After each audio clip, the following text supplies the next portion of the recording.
آج ہماری اس محفل میں ایک بہت بڑے بزرگ موجود ہیں جو صاحب طریقت ہیں، اور صاحب طریقت ہونے کے علاوہ حکیم الامت حضرت مولانا اشرف علی تھانوی رحمۃ اللہ علیہ کے سلسلے سے تعلق رکھتے ہیں۔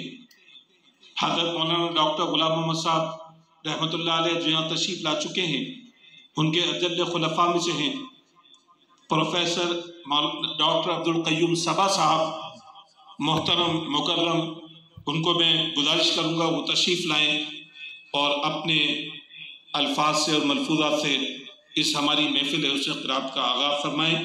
ان کے ساتھ ہی تشریف لائیں گے مولانا عبدالستار رحمانی صاحب،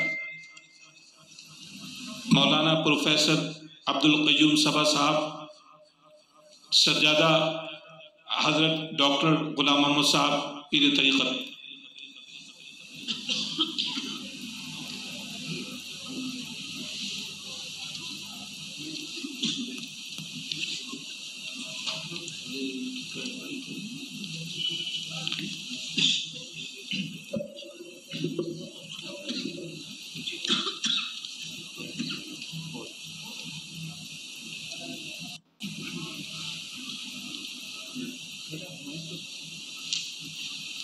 سب لوگ تشریف لے آئیں، آگے بیٹھ جائیں، دائیں ہاتھ پہ جو کھڑے ہوئے ہیں آرام سے تشریف رکھیں، جگہ بہت ہے، سامنے تشریف لے آئیں۔ آگے والے گیٹ کے بجائے آگے والے گیٹ سے چلے، پہلے گیٹ کو چھوڑ کر دوسرے گیٹ پر چلے، وہاں سے بہت ہے جگہ پیچھے۔ پہلے گیٹ کو چھوڑ کر دوسرے گیٹ سے چلے، وہاں جگہ بہت ہے۔ مولانا کچھ عرض کرنے کی اجازت تھی۔ الحمدللہ الحمدللہ نحمدہ ونستعینہ، الحمدللہ الحمدللہ رب العالمین، نحمدہ ونصلی علی رسولہ الامین۔ رئیس جامعہ حضرت اقدسوان مولانا عبدالستار صاحب رحمانی، میرے ندیم قدیم، میرے محب صادق و مخلص، میرے خاص محسن، مارچ سن 84 میں یہاں حاضر ہوا۔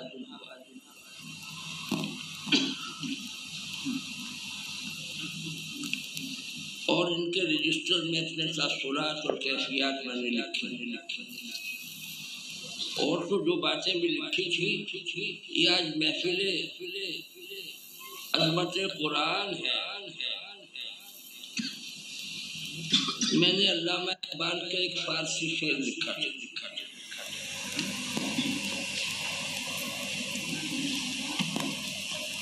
عصرہا پیچیدہ در آناتی،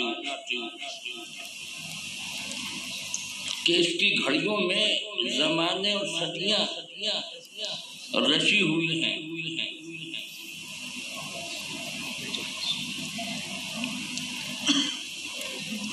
ایک 5-7 منٹ کی گفتگو سے پہلے مولانا عبدالستار صاحب رحمانی کے ساتھ جو ربط قلبی رکھتا ہوں، رات کو 2-2:30 بجے پچھلی شب حضرت اقدس اعظم ڈاکٹر غلام محمد صاحب کا یہ پیغام محسوس کیا کہ ان کی خلافت کا استحقاق مجھ سے زیادہ عبدالستار صاحب رحمانی کو بلا شک و شبہ ہے۔ ایک شدید قلبی داعیہ مجھ میں تخلیق ہوا۔ مجھے ان کے دینی ذوق و فہم پر تو ہمیشہ سے اعتبار اور اعتماد، ان کے علم و عمل، فکر و عمل کے توازن سے ایک تاثر پذیری، لیکن ڈاکٹر غلام محمد صاحب کی آواز سننے کی جو ایک کیفیت ہوئی، اس کی حقیقت خیر جو بھی کچھ ہے۔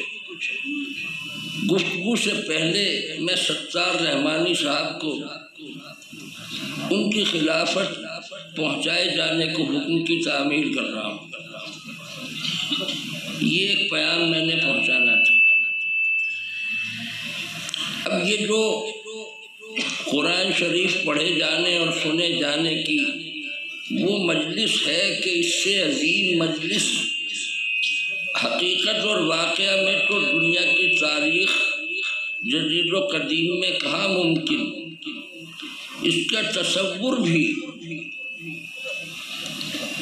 قرآن شریف نہ ماننے والوں کے لیے تو کیا ہوگا، بہت سے کم فہم قرآن پر ایمان رکھنے والے،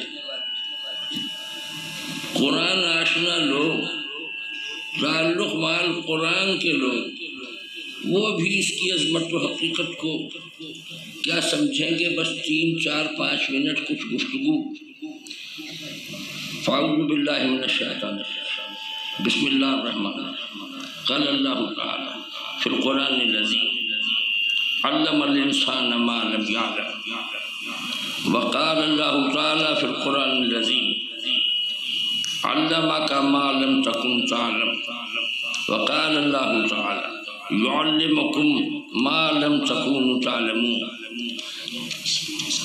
یہ جو میں نے قرآن شریف کے جتنے لفظ پڑھنے کی سعادت حاصل کی، علم ما لم یعلم، النبی الامی کی وہ میراث جو ان کا منفرد امتیاز ہے، جس شرف میں، جس فضیلت میں کوئی دوسرا خلائق میں سے قطعی شریک اور شامل نہیں۔ علم ما لم یعلم کی میراث پانے والے اور رکھنے والے لوگ یہاں جمع۔ میں کون اور میری حیثیت کیا کہ اتنے بڑے لوگوں کے اتنے بڑے کام کے بارے میں کچھ بول سکنا تو کیا، کچھ سوچ سکنا بھی مجھ غریب کے لیے ممکن ہے۔ بنا ہے شہ کا مصاحب پھر ہے چراتا، وگرنہ شہر میں غالب کی آبرو کیا۔ میری کیا حیثیت، کہاں سے میں کہاں لایا گیا۔ علم ما لم یعلم کے یہ جو وارث، علم ما لم یعلم کیا چیز، علم ازلی کا راز فیضان ایک واحد ذات مقدس پر، وہ العلیم اور الحکیم کے راز شاگرد، امیت کے شرف کے معنی فقط اتنے کہ وہ خلائق میں سے کسی انسان، کسی فرشتے یا کسی بھی مخلوق سے علم لینے کی ضرورت رکھے تو کیوں رکھے۔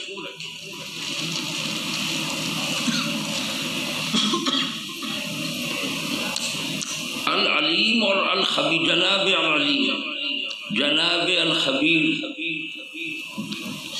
کے علم کی واحد منزل، اس علم کا محبت اگر ہے تو فقط یہی۔ جب العلیم اور الخبیر کے سارے علم کی منزل اور محبت ان کی ذات اقدس، تو مخلوق تک علم رسانی اور ہدایت رسانی کا واحد ذریعہ مقدس صرف یہ، وہ اللہ سے لیتے ہیں، اللہ کے بندوں کو دیتے ہیں، اللہ کے بندوں کا ہاتھ پکڑتے ہیں اور اللہ کے ہاتھ میں دے دیتے ہیں۔ جناب برزخ کبریٰ،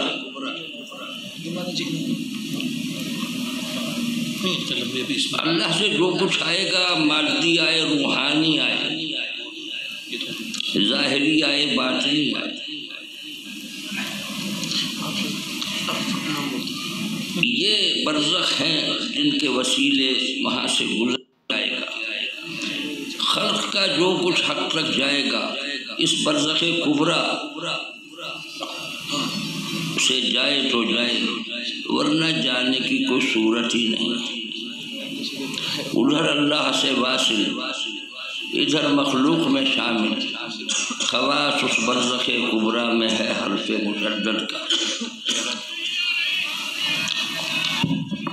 ادھر اللہ سے واصل، ادھر مخلوق میں شامل، خواص اس برزخ کبریٰ میں ہے حرف مشدد کا۔ العلیم اور الخبیر مطلق علوم کی منزل اور محبت فقط ان کی ذات اقدس، چنانچہ اب خلق کے لیے چارہ کار ہی نہیں ہے۔ اب دنیا کے جب اور جہاں کے جو بھی عقلاء ہوں، اذکیاء ہوں، انہیں اگر علم و ہدایت چاہیے تو اس کی تقسیم واحد ان کے دست اقدس میں محصور اور منحصر کر دی گئی۔ یہاں سے جائیں گے تو کہاں جائیں گے؟ نبی امی لقب نے اپنی محبوب امت کو جو علم عطا فرمایا وہ درہم و دینار کا علم نہیں ہے، وہ علم اسما جو تسخیر کائنات کا دنیاوی مادی سطح پر جس بھی درجے کا استناد اور اعتبار رکھنے والا علم ہے، اس سے بہت بلند، بہت پاک انسان کے جسم اور اس کے نفس اور اس کے ذہن اور اس کی روح اور قلب کے علوم کہاں سے آئیں گے؟ ان نبی الامی کے ہاں سے آئیں گے جن کی امیت کا مفہوم یہ ہے کہ ان کے ذہن و قلب کسی غیر کی اثر آفرینی، اثر پذیری سے بالکل محفوظ، اثر غیر لینے کی محفوظیت کی ضمانت ان کے علم معلوم یعلم۔ چنانچہ انسان کے عقائد کا معاملہ، عبادات کا معاملہ، اس کے معاملات کی بحث، اس کی معاشرت کے امور، تصحیح اخلاق کے مباحث، یہ جو دین کے 5 شعبے، ان کا پورا علم اور ان کی پوری ہدایت فقط ان کی ذات اقدس ہے۔ اس علم معلوم یعلم کے وارث آج یہاں رحمانی صاحب کی تخلیقی جدوجہد، ان کے ایمان و عمل کی قوتوں کے نتائج، ان قوتوں کی ثمر آفرینی، اب بس سوچ سوچ کے حیران ہوں میں، حیرانیوں کے ساتھ ساتھ سوچتا جاتا ہوں، سوچنے کے ساتھ حیرانیوں میں گرفتار ہو رہا ہوں۔ بس ایک مختصر کیفیت آپ تک پہنچا سکتا تھا۔ اب میں خلافت نامہ جناب حضرت اقدس و اعظم مولانا عبدالستار صاحب رحمانی کی خدمت اقدس میں، جو مجھ جیسے کسی غریب سے ہونا کام ممکن نہیں، اس کی ساری امیدیں ان کی ذات سے، امت مسلمہ کی امیدیں ایک فرد سے وابستہ جس حد تک ہو سکتی ہیں، وہ زیادہ سے زیادہ افراد میں کہ ایک فرد، یہ بھی میں اپنا تعلق خاطر حضرت اقدس و اعظم امجد تھانوی صاحب نے جو مجھ پر کرم فرمایا، مجھ جیسے کجبج بیان، بے علم جاہل، آوارہ ناکارہ کو گفتگو کی دعوت دی، میں شرمندگی اور معذرت کے سوا کچھ نہیں اپنے پاس رکھتا۔ ربنا تقبل منا انک انت السمیع العلیم وتب علینا انک انت التواب الرحیم۔